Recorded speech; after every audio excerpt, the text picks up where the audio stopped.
In today's video, I'm going to quickly talk to you about a new earnings opportunity that many of you guys have sent me, many of you guys are seeing in your selected markets on going to a merchant, verifying store hours and getting paid. There's no pickup. There's no drop off. Let's talk about this new earning opportunity and why it might be good for some and bad for others. Welcome back to Mr. Bet on You. On this channel, we talk about the gig apps.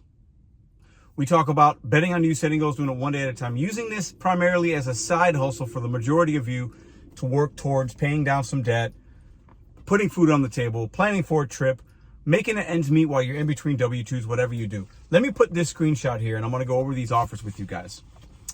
This is from my man, Cliff, by the way. Happy birthday, man.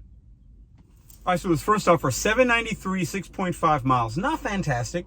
It's saying it's going to take 26 minutes. Not great. But situationally, if you're going to a place that's a merchant, it might put you in a spot where there's a lot of other opportunities to make food deliveries. All right. Verify store holiday hours. So obviously we have the 4th of July coming up. We have other holidays coming up. No pickup or delivery required. Declining will not affect your acceptance rate. Simply better tie. Second one, 772, 5.1, 23 minutes. Verify holiday hours.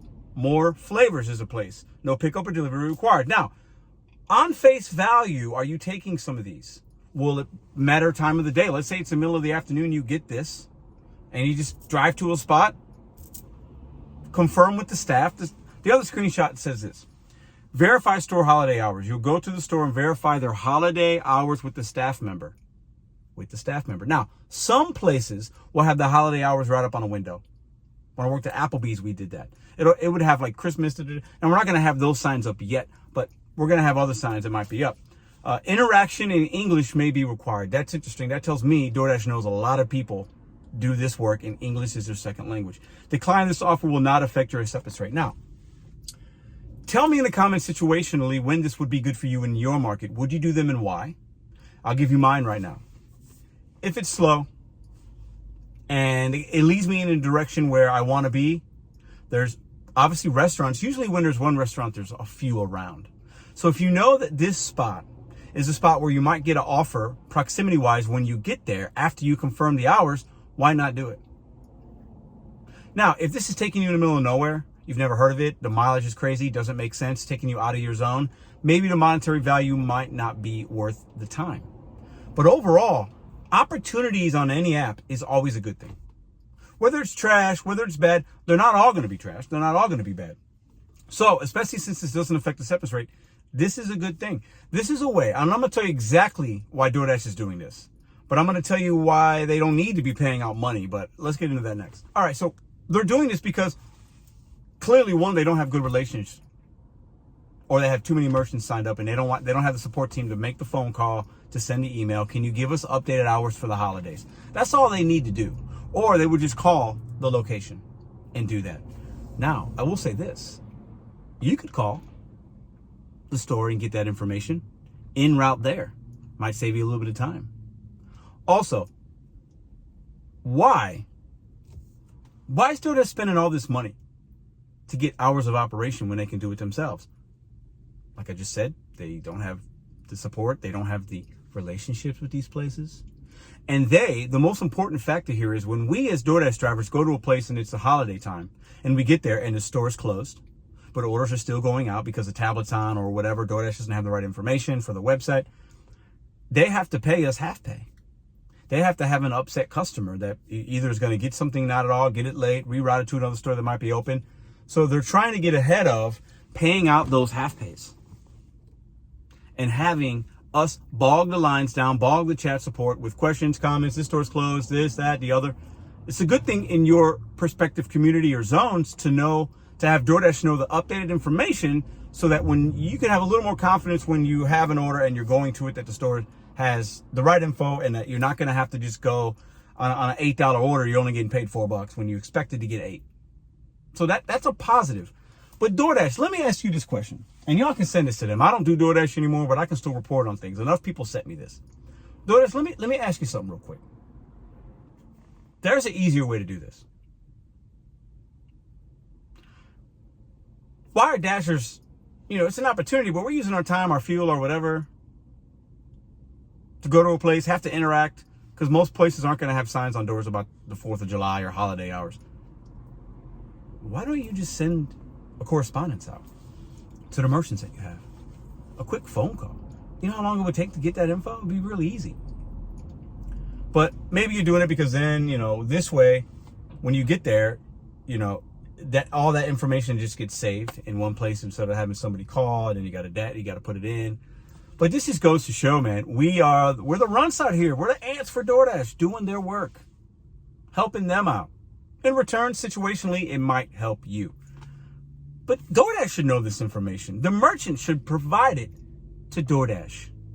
Why are Dashers the one having to do DoorDash's and the merchant's work for what seems to be dollar to mile ratio? You guys tell me what you think in the comments down below. Is this in your market? Will you do them? Have you done them? And what do you think the reason is that DoorDash is having us do this type of work? And real quick, these are the questions, or this is how you can answer to verify the store hours. Basically, they give you some options. Regular hours, no change, yes, they're open, no, they're closed, or staff doesn't know. So there's a few options you're going to select. You select that and you get paid. So I just want to give you that new earnings opportunity. You guys might be seeing it. DoorDash has done similar things with like menu pricing, or you'll be at like a Walgreens, or you'll be even at like a pizza joint, and it'll ask you to take, like with the Walgreens, it'll say, take a picture of the shelves, and you get like an extra $1 or $2. And then if you go to certain merchants, take a picture of the menu and you get an extra $1. I mean, I always did it because I'm already there, not a big deal, but it just shows the lack of relationship that DoorDash has with these places, and the lack of the merchants giving out the right information, whether it's menu prices or store hours. It's kind of laughable, but with a big company like this with tens of thousands of merchants on the platform, I guess it might be difficult and not that easy to get that info. But if you had better built-in systems, you wouldn't have to spend money the way DoorDash is spending money. You guys tell me what you think in the comments. Oh, and for all the people, Pedro, you're not doing DoorDash. You can't talk about DoorDash. Why is it in your middle name? I got 2 words for you. Shut up. You look stupid. And for everybody else that's supporting, which is the majority, I appreciate each and every one of you for watching this video and any others that you have watched. Consider subscribing, leave me a comment in the section down below. Name change is coming, but I don't need to do it right now. Y'all have a great 4th of July week. Don't be a wiener. Oscar Mayer wieners. Where's the wiener mobile going? And does it have Oscar Mayer hot dogs in there?